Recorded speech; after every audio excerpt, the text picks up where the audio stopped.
You are looking at Julian's pronunciation guide, where we look at how to pronounce better some of the most mispronounced words in the world, like this other curious word. But how do you say what you're looking for today? Let's learn how to pronounce once and for all correctly this confusing word in English. If you want to learn more confusing names from history, stay tuned. This essentially means from Elizabeth.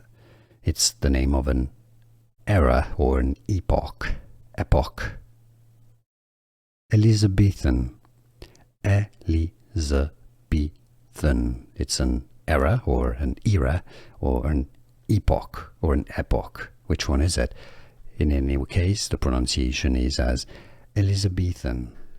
Here are more videos on how to pronounce more confusing words and names too many mispronounced. Like this video if you found it useful. I appreciate your support. I'll see you soon and thanks for watching.